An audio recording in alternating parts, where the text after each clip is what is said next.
నీ పేరేం పేరమ్మా? మేడ భద్రమ్మ సారు. మేము 13 సంవత్సరాల సంది ఎలుగుమట్ల గ్రామంలో నివాసం ఉన్నాం సారు. మేము పేదవాళ్ళం సారు. మా ఇల్లు కూల్చేసిన కాంచి అమ్మిక్కర భవనం లేచారు, బొచ్చా బోలే దేశాపోయి అక్కడ అన్ని పగిలిపోయినాయి, రేకులు, ఆ షెడ్లు మొత్తం అన్ని ఆగం చేశారు. ఫోటోలు తీసుకున్నాం, ఇటు అక్కడ తీసుకుపోయి చెల్లులలో దీపిచ్చి కడిగిచ్చినాం. మరి మళ్ళీ అక్కడి నుంచి మళ్ళీ మీరు 311 మందికి ఇచ్చినాం, మీరు వెళ్ళిపోండి అని చెప్పి మమ్మల్ని లోపల నుంచి పోమని బయటికి తరిమేశారు. అక్కడ నుంచి అమ్మిక్కర భవనం నుంచి అన్నాలు టీఆర్ఎస్ వాళ్ళు పెట్టిర్రు మాకు. మరి మేము ఎక్కడ ఉండాలి సారు? మేము పేదోళ్ళమే, మాకు ఎవరు ఇస్తారు? మేము ఏది ఆ భూదాన బోర్డు పేదోళ్ళకి చెందే భూమి అనే పోయి అక్కడ గుడిసెలు వేసుకొని ఉన్నాం. ఉంటే మరి అక్కడికి వచ్చి ఆగం చేసిర్రు. ఇలా రేవంత్ రెడ్డి గారు నమస్కారాలు సారు, మేము ఉండబట్టి కూడా మీరు గెలిచిర్రు, మీరు మాకు న్యాయం చేయాలి సారు, పేదవాళ్ళం సారు, మేము బాజారున పడ్డాం సారు, తలా ఇంత పెడుతుంటే తినే వాళ్ళు ఉన్నారు, ఇలా పనికి పోయే వాళ్ళు ఉన్నారు, నాలాంటి పేదది ఎక్కడ తెచ్చుకొని తినగలుగుద్ది సారు. మరి అక్కడ భూదాన బోర్డు భూమే మాకు కంపల్సరీ కావాలి సారు. మీరు మాత్రం అక్కడ మాకు నివాసం ఇల్లు కల్పించాల్సిందే, మీరు మమ్మల్ని అక్కడికి మంచిగా మీరు పంపించాల్సిందే, మాకు ఇల్లు కట్టి సారు. అంటే ఇక్కడ మరి పొంగులేటి శ్రీనివాసరెడ్డి కూడా మంత్రి ఉన్నాడు కదా, వాళ్ళందరూ ఉన్నారు కదా. శ్రీనివాసరెడ్డి గారు, తుమ్మల నాగేశ్వరరావు గారు, మన బట్టి గారు కొడుకు ఫంక్షన్ జరిగింది వాళ్ళ ఈ శ్రీనివాసరెడ్డి గారు ఫంక్షన్ హాల్ కాడ 300 ఎకరం ఉంది సారు. మేము ఇవాళ అల్లా పోయి వేస్తామా, వేసుకోలేస్తామా? వేయలేముగా. నెంబర్ 1 భూమి ఉంది మరి శ్రీనివాసరెడ్డి గారికి. నెంబర్ 1 భూమిలో మొన్న ఇప్పుడు ఈయన బట్టి గారి కొడుకుది రిసెప్షన్ అయింది, పోయినాం భోజనాలకు, మన పార్టీ అని పోయినాం.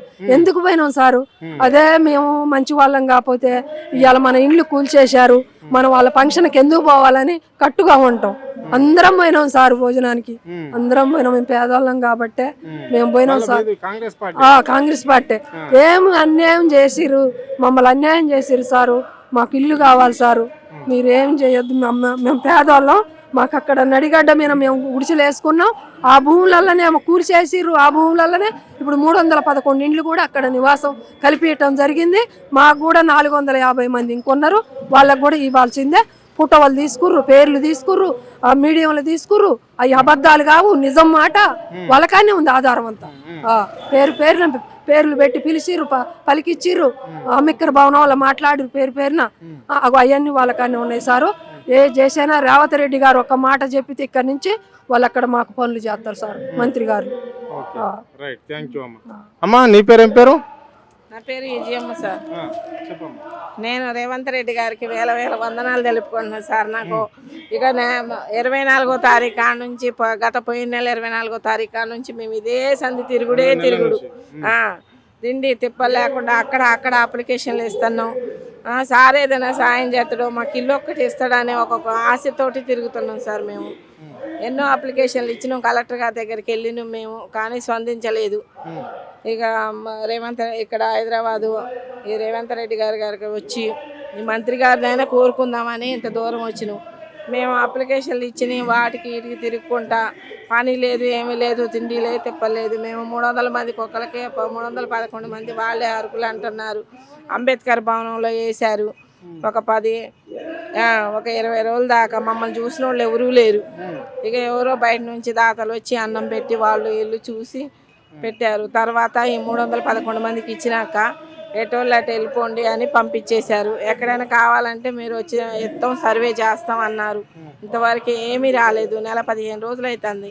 మేము ఇలాగే తిరుగుతున్నాం, ప్రతిరోజు మీటింగ్కే తిరుగుతున్నాం. సార్ని ఒక్కటే కోరుకుంటున్నాం, 3 మంత్రుల్ని, రేవంత్ రెడ్డి గారిని ప్రాధేయపడి అడుగుతున్నా, నాకు ఒక ఇల్లు ఇస్తే చాలు సారు అని.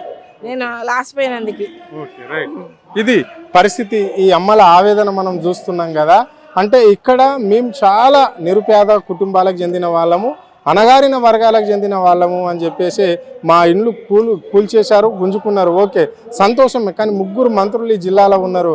ఆ 3 మంత్రులన్నా మా వైపు చూస్తలేరు, మా దగ్గరికి వస్తలేరు.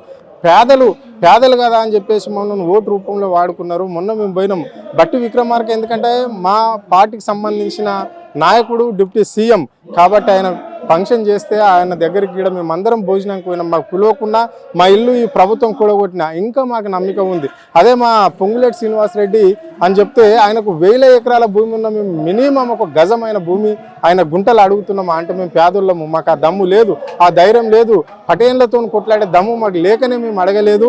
మేము అయినా మా పార్టీ కదా, వాళ్ళ పార్టీలో మేము ఉంటున్నాం కదా, ఆ పార్టీ కోటేషన్ వాళ్ళం, మేము కాంగ్రెస్ పార్టీ కోటేషన్ వాళ్ళం కాబట్టి మా భూములు గుంజుకోవడం ఏంటి, మా గుడిసెలు కూలగొట్టడం ఏంటి అని చెప్పేసి ఇక్కడ పేదోళ్ళు అడుగుతున్నారు. ఇది పొంగులేటి శ్రీనివాసరెడ్డి, మీ ఖమ్మంలో మంచి పేరుంది, మీ మనుషులు అని చెప్పుకుంటున్న వీళ్లకు ఇంత అన్యాయం జరిగితే మీరు ఏ విధంగా ఊరుకుంటున్నారు? మరి మీ హస్తమే ఉన్నదా అని చెప్పేసి కూడా కొంతమంది అనుకుంటున్న మాటలు ఇవి. ఇప్పటికైనా ఈ రాష్ట్ర ముఖ్యమంత్రికి ఒప్పించి మెప్పించి తుమ్మల నాగేశ్వరరావు కావచ్చు, పొంగులేటి శ్రీనివాసరెడ్డి కావచ్చు, బట్టి విక్రమార్క ఖమ్మం ప్రజలను ఆదుకోవాలి.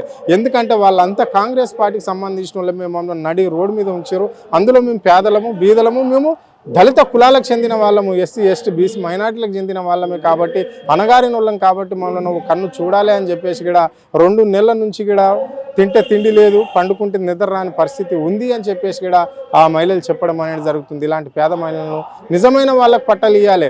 సరే మీరు ఇంకా 300 మందికి ఇచ్చినామని చెప్తున్నారు కదా, ఇంకో 400-500 మంది ఉన్నాం, వాళ్ళకి కూడా ఇస్తే బాగుంటుంది అని చెప్పేసి కూడా వాళ్ళు కోరుకోవడం అనేది అయితే జరుగుతుంది. కెమెరా పర్సన్ కళ్యాణ్తో అరుణ్, ఆద్య టీవీ, హైదరాబాద్.